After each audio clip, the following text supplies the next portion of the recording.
Michael, the Archangel, who appears frequently in the Bible, is renowned as a mighty angel who commands a legion of angel warriors. The heavenly realms hold Michael in high esteem. Yet where was he when Lucifer rebelled? Why didn't he intervene to stop Lucifer? What part did he play in Lucifer's demise? We will examine Michael's location during Lucifer's rebellion and the conflict between the two that appears in the Bible today. Lucifer stood out among the other angels in heaven, although Michael, Raphael, and Gabriel are all dark angels. Of all the angels sent by God, Lucifer was the most attractive. Instead of an archangel, Lucifer was a cherub. You were the seal of perfection, full of wisdom and perfect in beauty, says Ezekiel 28:13-15, which is the greatest way to identify him. It was in Eden, God's garden, that you were. Your garments were adorned with every precious stone: diamonds, sardius, topaz, jasper, beryl, onyx, turquoise, sapphire, and emerald set in gold. When you were born, your timbrel and pipes were already in the works. Your anointed cherub who covers has been established by me. You have gone back and forth among hot stones from the day you were created, and you were perfect in your ways until wickedness was found in you. You were on the holy mountain of God. He was one of the most exalted angels that God had ever made. Cherubim are celestial beings whose purpose is to guard God's throne from above with their wings. As Moses was constructing the Ark of the Covenant, God provided him with an exacting description of the cherub. Must utilize his wings to guard the throne. The uprising of Lucifer despite his good traits and attractiveness. Lucifer's pride and desire for power drove him away from God, even though he was quite near to God. You were consumed by violence and sinned because of all your trading. As a result, I banished you from the mountain of God and slew you, O covering cherub, from the midst of the fiery stones, reads Ezekiel 28:15-17. Because of your stunning good looks, you let your pride cloud your judgment and undermine your sense of self-control. Threw you on the floor, set you before kings so they may look upon you. Your numerous transgressions and wicked trade practices polluted your sacred spaces. As a result, I sent fire from within you to consume you, and I reduced you to dust on the earth while onlookers beheld your ruin. Lucifer gathered a large number of angels that belonged to God as followers when he was in heaven. A rebellion was organized by him when his pride would not be quelled. He wanted to rule and believed he was equal to God. How you have fallen from heaven, O morning star, son of the dawn. Isaiah 14:12-15 exclaims, You who once lowered nations to their knees have been lowered to earth. Within your heart you whispered, I will ascend to the heavens. I will raise my throne above the stars of God. I will sit in a throne on the Mount of Assembly on the utmost heights of Mount Zaphon.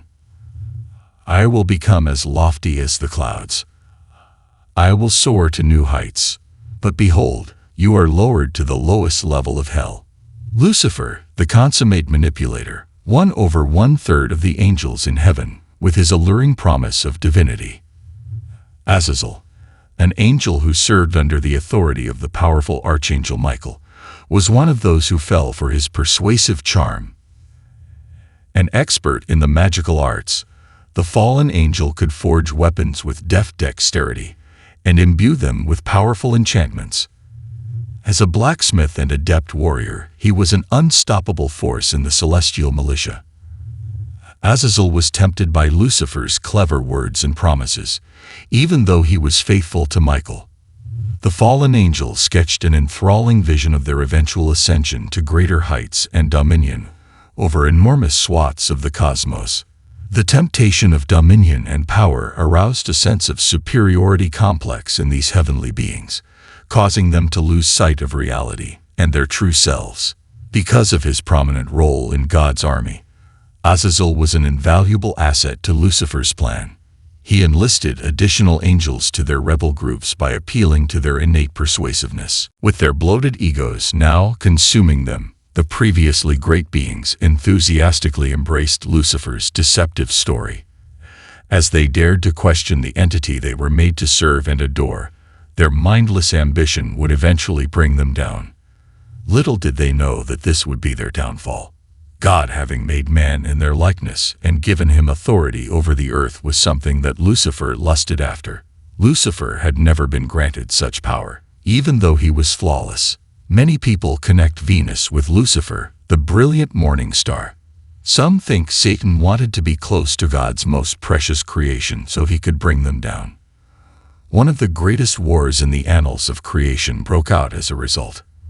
With Azazel and 1/3 of God's angels in his army, Lucifer was sure they would win the fight. But Michael intervened and prevented him from reaching God's throne room. They got into a fight, but Lucifer was no match for him. There was an endless, unending war in paradise. Once a beloved angel, Lucifer now finds himself on the losing end of the battle. At this point, he could do nothing except move forward. Both sides were well prepared for the titanic battle that ensued between the immortals. The fact that Azazel stood by Lucifer's side only served to exacerbate the already chaotic situation. Even though everything was in a state of disarray, the angels never wavered from their purpose. The battle was fought with all the strength that the 4 archangels, Uriel, Raphael, Michael, and Gabriel, had. They were armed with God's authority and knew that there was no room for failure. Michael spearheaded the assault with his blazing sword and dogged resolve. The fallen angels he fought with were terrified of him because he never wavered in his determination. The Archangel Gabriel, who was sent by God, blew a mighty trumpet blow.